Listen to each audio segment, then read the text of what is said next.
political ha, kasi hindi naman yung Supreme Court, but yung Congress, Senate, National, may crisis sa trust. Kasi nga, napaka-massive nitong sa flood control. Tapos it deals with infrastructure eh. Pinakamalaking budget yan, 1 trillion. And then, of course, yung mga lumalabas ng testimony. And then by October 25, 3 months na since sabihin to nung Pangulo, hindi pa malinaw kung sinong kasalit, sinong hindi. At hindi pa malinaw, for example, the very least, linawin naman kung ano yung ghost. Di ba? So far, malinaw na ang ghost massively nandyan sa Bulacan. But even in Bulacan, of the X amount, whether it's 20 billion, 25, 30 billion a year, ilan doon ang ghost at ilan ang hindi ghost, di ba? So the uncertainty, together with pagiging massive, and of course, halo-halo na, di ba yung social media, everyone has the opinion na tama naman, is causing this distrust. At saka napakalaking pera eh.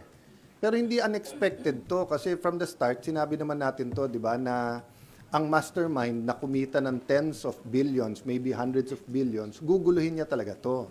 So ang task natin sa gobyerno, may that be the Blue Ribbon Committee, ICI, Ombudsman, DOJ, DPWH, lagyan ng order to. Tapos ang pinag-uusapan natin flood control pa lang at saka DPWH. There's so many other issues, agencies na dapat pag-usapan na may issue tayo sa corruption. Sir, do you think, sir, yung pag nalinis o insertion yung sa 2026 budget, yung tiwala po ng public? No, ibabalik ko sa inyo, di ba? Pag sinabing may massive issue sa lagayan or sa PR or corruption sa media. So pag sinabing sa media, networks yan, dyaryo, radio, regional, etc. Tapos minimize ko. No, I'm only talking about national media. And then naging House, Senate, Congress. The longer it takes to pinpoint, diyan pala sa press corps ng Senate, wala palang involved. Diyan pala sa Malacanang press corps, may 2. Diyan pala sa House press corps, may 3. The sooner na may certainty, yung trust hindi against everyone, yung kawalan ng trust, hindi sa lahat at sa institusyon, di ba? Pero habang everyone sa suspect, and then parang may lumalabas pa na parang may takipan, bababa talaga yung trust. Doble ang problema nun sa Senate. Why? We knew from the start of this administration, may tangkang magkaroon ng People's Initiative at tanggalin ng Senate. So pag bumaksak ang ratings at ang tiwala ng tao sa Senate, not only will you have one less group that will fight corruption, you will also weaken the institution that has so far since 1987 been the guardian of our democratic process. So yun ang problema. Doon ko nahugot yung aking, kasi pinapanood ko yung yung September 21. I really believe every single person who went there sincere, gusto ng pagbabago, transformation, fed up na, galit. Pero makikita mo yung leaders, iba-iba direksyon. Meron resign, pero wag si Marcos. Resign, pero dapat si Sara. Resign, pero si Marcos lang. Walang dapat mag-resign, dapat makulong. So, dun po nag-start ko ma-discern na what if lang, what if? What if the President, the Vice President, lahat ng Senador, lahat ng Congressman mag-resign and then wag tumakbo ng isang cycle? Baka sakaling bumalik yung tiwala at pag may tiwala, dyan papasok talaga yung mas mabilis ang lahat ng ginagawa at gagawin para managot ang dapat managot. Natawa lang ako dun sa mga nagko-comment ng ayaw namin mag-resign kayo, gusto namin makulong kayo. Dun sa mga guilty, pag nag-resign, mas madaling ipakulong, hindi mas mahirap. Kasi yung suspect mo nasa gobyerno lahat ngayon eh. So habang nandun sila sa pwesto, mas mahirap talagang panagutin. At kung ikaw mastermind, mas madali mong guluhin kung mga kapwa mo na sa gobyerno, nakapwesto pa lahat. Sir, how do you respond to mga nagsasabi na kung seryoso po kayo, bakit hindi nyo pangunahan? Pangunahan ko. Payag ako mauna. No problem doon. Will you do it now, sir? Papa-order No, mauna means lahat kami. Walang nagsasabing ikaw mag-isa. Kung mag-isa ako, hindi mangyayari yun. Ang ano natin, national renewal, di ba? So, pag sinabi natin corrupt yung media, lahat tayo mag-resign. May mauna talaga, pero sasabay lahat. Pag isa lang nag-resign, walang mangyayari. Di ba? Ang sinasabi ko, mag-sacrifice tayo, hindi mag-suicide. Gusto nila, ako lang mag-isa. No problem, yun ang gusto nyo. Pero it will not solve the problem. The problem will have new hope if we do it all as a group. Kung gusto nyo mauna ako, basta't may assurance akong susunod kayo. Sen, Diba? tingin niyo po, pag pinangunahan niyo po, walang susunod sa inyo? Tingin ko, sa ngayon lang, kahit sinong mauna, baka nga hindi eh. Suntok sa buwan naman tong proposal na to. But you never know. Minsan tinatamaan ng buwan. Kasi kung hindi, anong alternatives? Kudeta, people power. Hopefully, hindi tayo umabot doon. But people are talking about some kind of revolution. I want to talk about transformation and revival instead of people power and instead of revolution. Bakit? Sa mga revolution, you have the communist model, it didn't work. You have the fascist model, it didn't work. You have the people power that did work partially and we're proud of.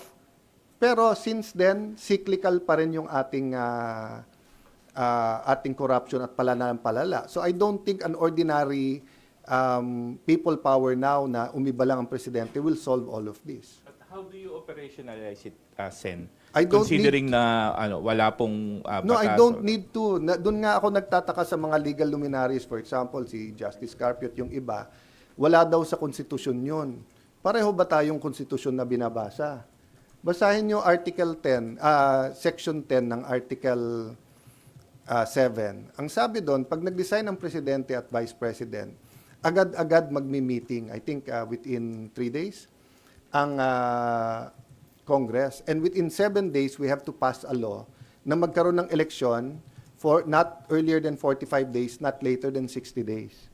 So doon din nagsasabi ng hindi kaya ng COMELEC agad-agad. Unconstitutional yon pag hindi nila kaya. Kasi nasa konstitusyon eh. Not earlier than 45, not later than 60 days. Yun lang, kailangan pagpasa namin ng batas na yon, nakalagay na rin doon na dapat Senate at House kasama na. So ang question na lang, paano magkaroon ng national commitment to each other and to the nation na yung qualified tumakbo, hindi tumakbo. Kasi kung ikaw si President Marcos, ba't ka papayag kung tatakbo din lang pare-pareho din? Kung ikaw si VP Sara, ba't ka papayag kung hindi yung lahat ng iba na maaring involved din ngayon ay tatakbo din, di ba? So put it another way, no? Ang baon ko sa Senado araw-araw may problema, anong solusyon? Ang hugot ko, nandun ako sa EDSA 1, more or less sa EDSA 2, may mga roles. EDSA 3, nakita ko yung sincerity ng mga tao. So sa lahat ng laban ng korupsyon, one way or the other, since 1998, became a congressman, we contributed towards good. Ang problema, lalong lumala eh. Nung nawala yung pork barrel, lalong lumaki ngayon, di ba? Tapos, hindi tayo magkaintindihan ngayon eh. Bakit pag grupo nila ang naglagay, insertion yon. Pag grupo nyo, amendment yon. Di ba? So, sabi ko nga, nung bata ako, tinanong ko sa yaya ko, Yaya, bakit pagka nagkakasakit ako, sabi mo, hika? Bakit sa mga kaklase ko sa high school, asthma daw?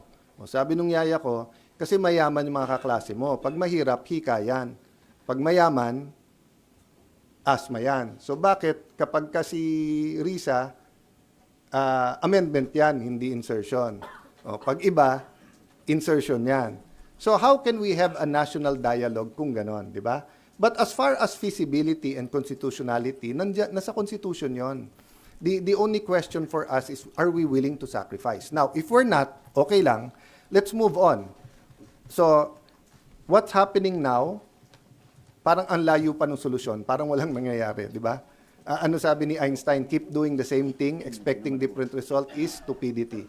So I don't believe we're stupid as a people. So we have to find a solution.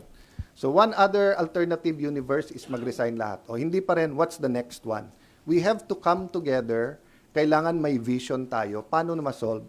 So lahat ng ibang corrupt, sa BIR, sa customs, sa online gaming, sa illegal gambling, you name it, nakakatago ngayon kasi lahat ng attention natin nasa flood control. Di ba? So, yun lang pinopoint ko. We have to provide a vision. We have to, so, sabi ng iba yung ICI, hindi, maraming ang problema eh. Di ba? Just making things public, ano bang tinatanong nila doon? I believe in the ICI. I believe in the people there individually.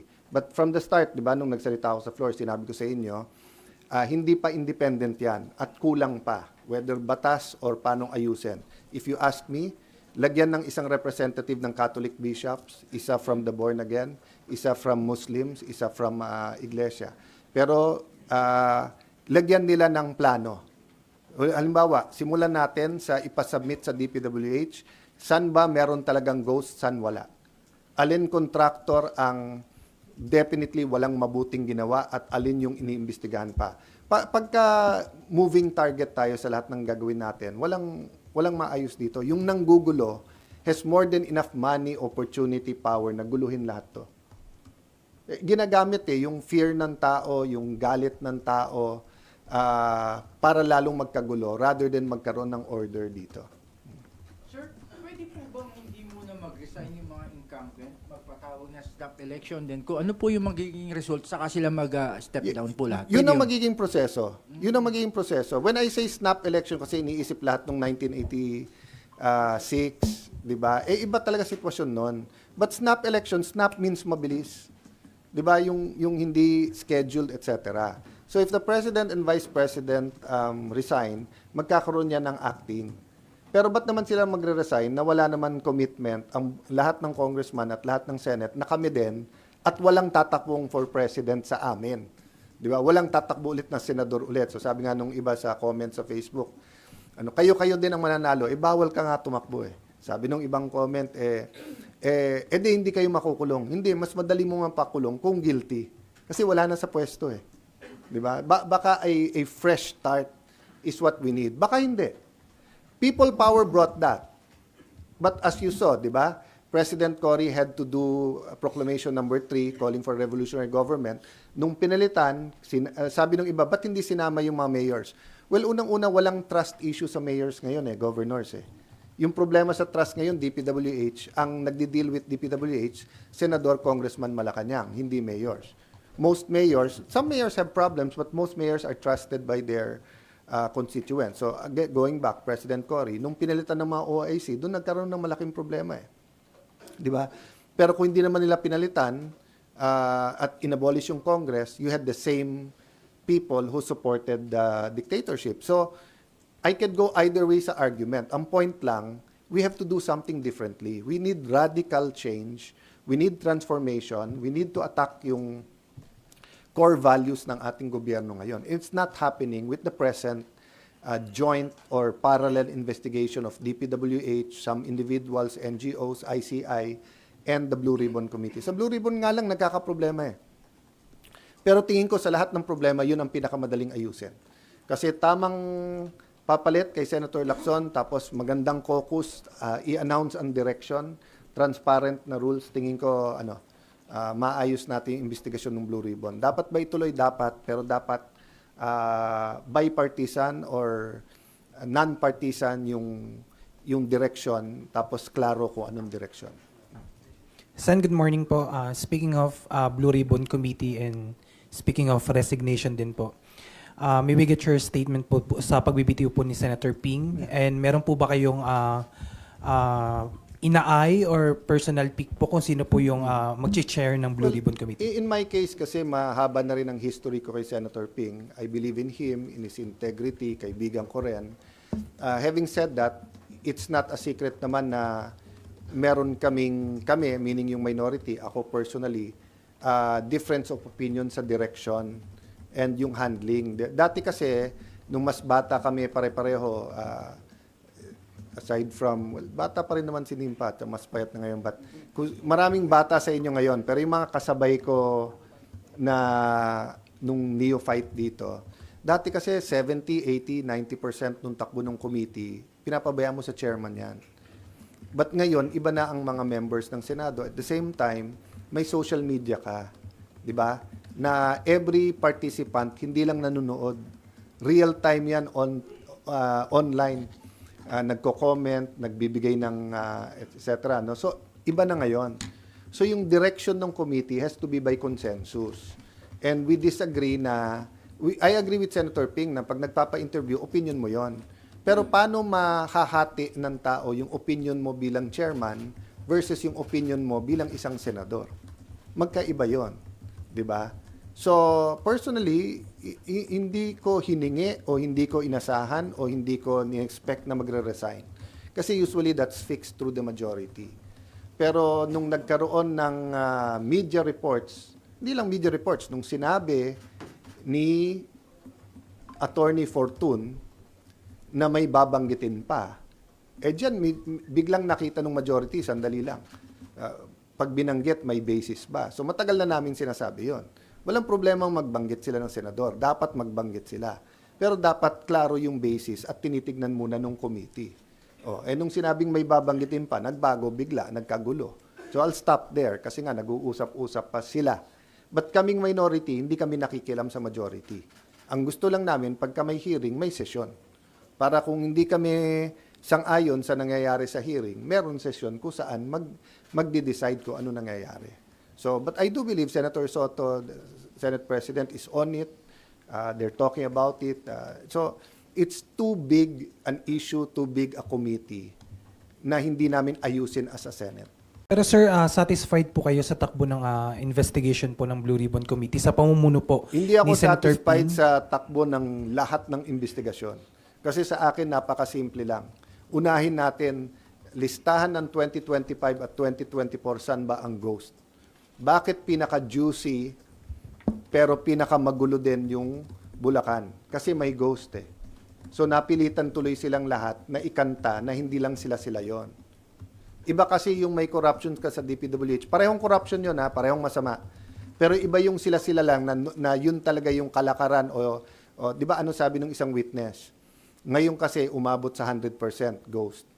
Panahon ni Duterte daw, 15 to 25. Panahon daw ni Pinoy, meron din, pero 10% lang. So, ang punto, part ng panggugulo yan eh. Naguluhin mo lahat, na lahat meron. So, saan mo umpisahan? Hindi ko rin masabi basta-basta. Pero sa akin, clear. Most guilty and mastermind. Paano mo habulin yung mastermind? Kailangan may working theory ka. Ang working theory ko, this wasn't an ordinary pwede dito, pwede dyan, 15%, 25% ghost. Hindi. May tumingin sa buong pondo at sinabing, oy, pwedeng may gawin ako sa pondo na to. Benta ko to. Dito. At may kasama doon. Paano mo mabubuo yung theory na yun kung tama o hindi? Simple lang.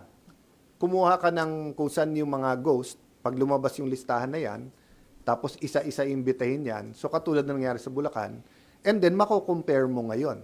Di ba? Put it another way, kung walang problema sa flood control, kung walang naging corruption, tapos lumabas ang listahan ng bawat senador, hindi ka naglagay sa flood control, hindi ba mali yun? Sipin mo, kung may mga lugar sa Pilipinas, sobrang bahay, hindi ka naglabi na lagyan yun. Pero ngayon, walang umaamin sa flood control kasi nga may corruption doon. Pero hindi natin mahati kung sinong naglagay na wala namang corruption kasi amendment yon, sinong insertion na ayaw lang amiti insertion kasi mali yung salita, at sino talaga yung may kasama sa sindikato na pinagkakitaan lahat ito. Kaya gumulo. So now, having said that, when you say we're not satisfied, it's not the whole fault of the chairman. Isa din lang siya sa iba. 'Di ba? So as I said, 'di ba, maraming na-expose, maraming magandang nangyari under the chairmanship of Senator Lacson. And if this was 10 years ago, 15 years ago, I don't think aabot sa mag-iisip siya mag-resign. Pero iba sitwasyon ngayon eh. Iba din ang mga iba't ibang grupo. So having said that, either wag na siya mag-resign at mag-usap-usap sa direksyon, or kung sino man yung papalit, mag-usap din sa direksyon. And yung usapan sa direksyon should be public and transparent, and walang usapan na takipan ng kahit sino man. Pero hindi rin naman pwedeng parang pagbabanggitin medyo grupo na to, go ahead. Pag etong grupo na to, wag mo nang banggitin. Pag siya naglagay, amendment yan ha. Pag ako naglagay, insertion yon. Hindi tayo magkakaintindihan pagka ganon. Di ba?